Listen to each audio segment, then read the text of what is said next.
Okay, so now I'm going to be doing my $700 RTX 3070 build. This is the cheapest RTX 3070 build I've seen. All the other RTX 3070 builds typically go for 12 to 1300.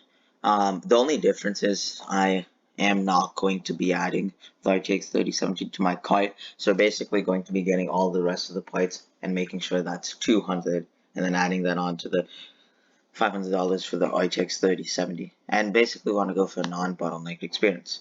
So first of all, for the CPU, we're going to go for the E5 2670 version 3, and it's a 12-core 24-thread CPU.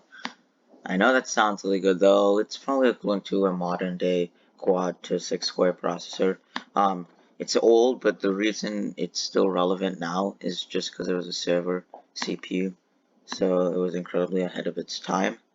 So yeah, that's the CPU. Now we need an LGA 2011 version 3 motherboard.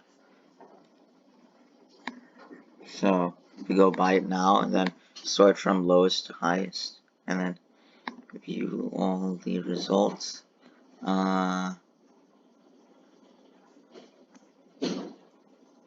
Okay, yikes. I was hoping they'd be a bit cheaper. Hmm.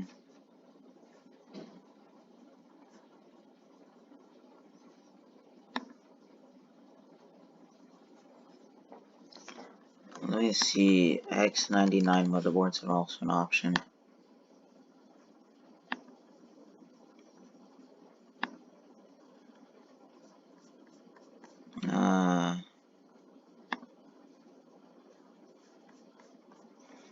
Well, that's a bit too expensive. Okay,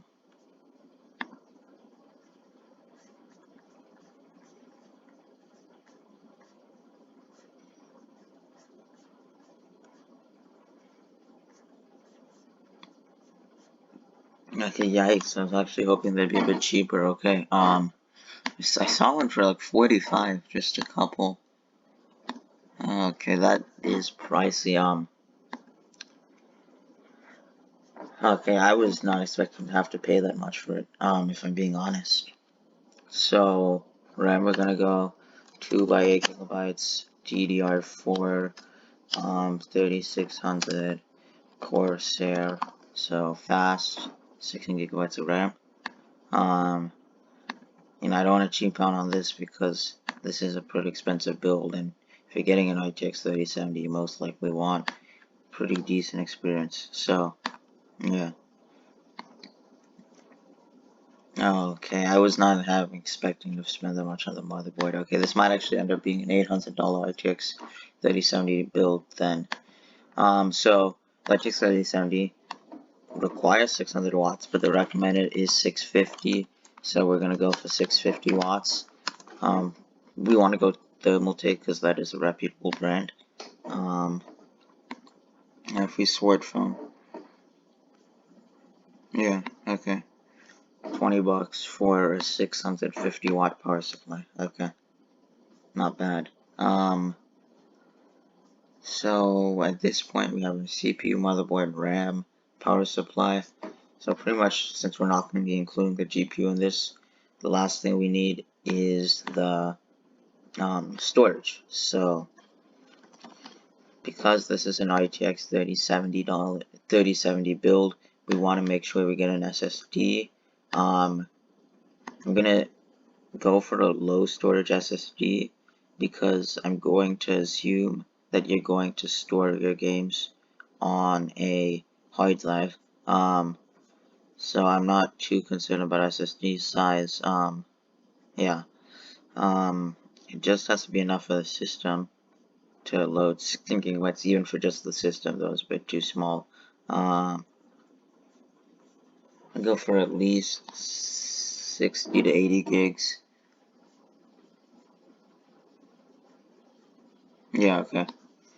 64 gigabyte SSD. I know that seems small. I'm going to assume that you're storing your games on external hard drive. Once again, this is just for the system to feel snappy and for basic web browsing.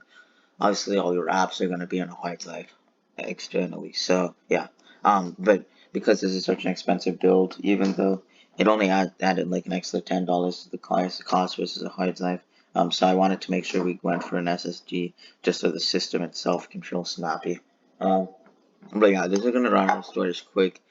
Um, Even it's not even big enough for even once to play a game nowadays. So yeah, definitely if you're building this build, you're probably going to use an external hard drive to store your games. It's just for the system. So yeah, with all that said, our total came out to 275 without the RTX 3070, of course. Also, just in case, because I know you might be a bit worried that the 2670 version 3 might bottleneck the 3070, but if I look up here, here's proof. I mean, it's with the 2080 Ti because they didn't have results for the 3070, but the 2080 Ti and 3070 are similar power level wise, and yeah, even at 1080p, which is where bottlenecks are most prevalent, it says graphic card and processor will work great together on 1080p resolution.